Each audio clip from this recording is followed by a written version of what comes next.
warahmatullahi wabarakatuh. Saya Rati Ferawati, calon guru penggerak angkatan 11 dari SMA Negeri 11 Samarinda. Kali ini kita akan bahas tentang demonstrasi kontekstual modul 1.3 tentang visi guru penggerak. Dengan inquiry apresiatif, mengidentifikasikan hal baik yang telah ada di sekolah dan mencari cara bagaimana hal tersebut dapat dipertahankan dan memunculkan strategi untuk mewujudkan perubahan ke arah yang lebih baik.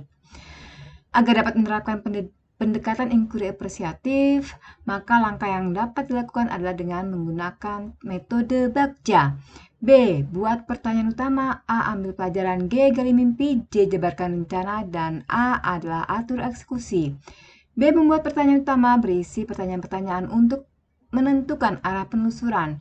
Ambil pelajaran, memandu bagaimana pengalaman positif dari individu, kelompok, atau komunitas lain yang nantinya akan kita jadikan sebagai pembelajaran. Gali mimpi berupa narasi keadaan ideal jika prakarsa perubahan telah terwujud. Jabarkan rencana mengidentifikasi tindakan-tindakan yang akan dilakukan. Atur eksekusi membantu transformasi rencana menjadi nyata. Di mana visi guru penggerak adalah terwujudnya generasi unggul yang beriman, berakhlak, dan berkarakter profil pelajar Pancasila. Dengan prakarsa perubahan yang saya buat adalah meningkatkan motivasi belajar peserta didik dengan pembelajaran yang menyenangkan melalui pemanfaatan teknologi. Langkah-langkah Bagja yang saya lakukan adalah yang pertama, membuat pertanyaan utama. Pertanyaannya, bagaimana cara membuat pembelajaran menjadi menyenangkan di kelas? Maka tindakan atau pendidikan yang saya lakukan yang pertama, mengidentifikasi pembelajaran yang menyenangkan di kelas bagi siswa melalui asesmen diagnostik. Yang kedua, berdiskusi dan berkolaborasi dengan kepala sekolah, teman sejawat, murid, dan orang tua murid. Yang ketiga, mencari referensi dan praktik baik tentang cara membuat pembelajaran menjadi menyenangkan di kelas. Keempat, aktivitas pembelajaran dengan diskusi kelompok, presentasi, permainan, eksperimen, dan proyek. Dan yang kelima, berikan pengalaman belajar yang bermakna. Pertanyaan selanjutnya adalah bagaimana cara meningkatkan motivasi dan partisipasi peserta didik dengan pemanfaatan teknologi. Maka tindakannya adalah 1. Pahami kebutuhan dan minat murid dengan asesmen diagnostik, observasi, dan wawancara. Yang kedua, berikan umpan balik yang konstruktif. Dan yang ketiga, menggunakan teknologi yang mendukung proses dan evaluasi pembelajaran seperti aplikasi pembelajaran, platform online, atau alat kolaborasi. Langkah kedua adalah ambil pembelajaran. Pertanyaan pertama, siapakah guru yang ahli di bidang teknologi dan selalu memanfaatkan teknologi dalam pembelajaran sehingga dapat membuat pembelajaran menjadi menyenangkan di kelas. Yang pertama, mencari referensi tentang tokoh guru yang ahli di bidang teknologi sehingga membuat pembelajaran yang menyenangkan di kelas. Yang kedua, berdiskusi dan berkolaborasi dengan teman yang sama mata pelajarannya. Pertanyaan yang kedua, teknologi pembelajaran apa saja yang digunakannya? Tindakan atau pendidikan saya lakukan, mencari referensi berupa media atau teknologi pembelajaran yang sesuai dengan peningkatan motivasi belajar peserta didik dengan pembelajaran yang menyenangkan. Yang kedua, terus belajar, berlatih, dan menerapkannya di dalam kelas.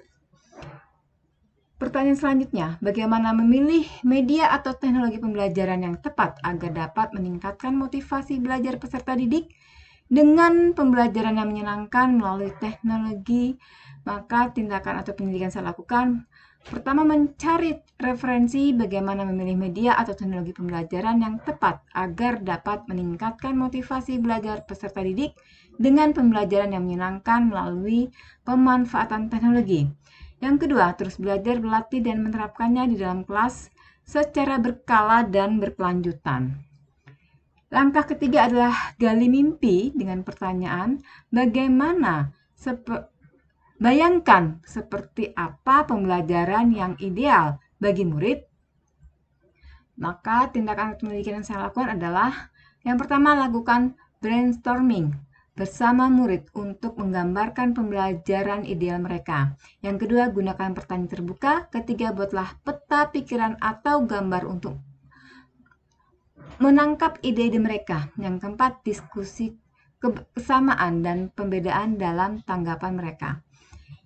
Pertanyaan selanjutnya adalah, apa yang ingin dicapai murid dari pembelajaran? Maka tindakan Yang saya lakukan adalah yang pertama, mintalah murid untuk menuliskan tujuan belajar mereka sendiri. Yang kedua, bantu murid untuk menetapkan tujuan yang SMART, yaitu spesifik, terukur, dapat dicapai, relevan, dan berjangka waktu. Yang ketiga, dorong murid untuk memikirkan tujuan jangka pendek dan jangka panjang.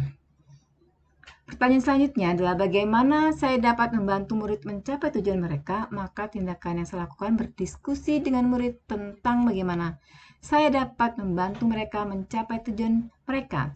Yang kedua, berikan berbagai sumber daya dan dukungan. Yang ketiga, ciptakan lingkungan belajar yang positif dan suportif, di mana murid merasa nyaman untuk bertanya dan membuat kesalahan.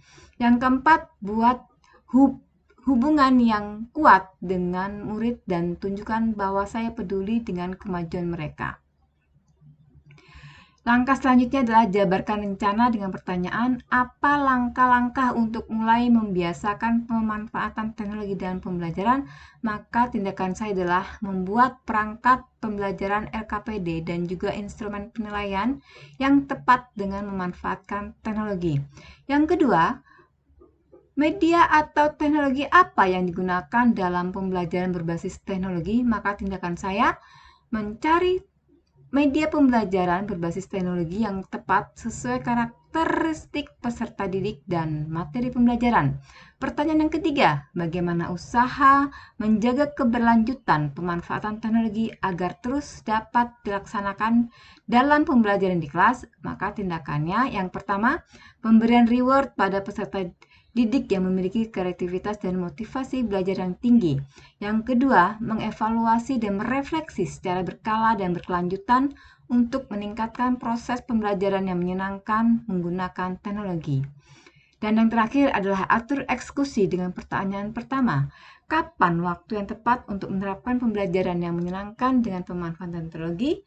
Maka tindakan saya lakukan adalah di awal pembelajaran dan setiap waktu secara perlahan namun pasti. Pertanyaan selanjutnya adalah siapa saja yang bisa membantu? Tentunya seluruh warga sekolah, yaitu kepala sekolah, guru, murid, tenaga kependidikan, orang tua murid, dan melibatkan masyarakat, pemangku kebijakan, dan lembaga yang mendukung. Pertanyaan selanjutnya adalah bagaimana pembelajaran yang menyenangkan dengan pemanfaatan teknologi dapat terwujud secara menyeluruh dan berkelanjutan? Maka tindakan yang saya lakukan membuat rencana tindakan yang konkret dan terukur. Yang kedua, menetapkan timeline untuk implementasi rencana. Yang ketiga, mengalokasikan sumber daya yang diperlukan.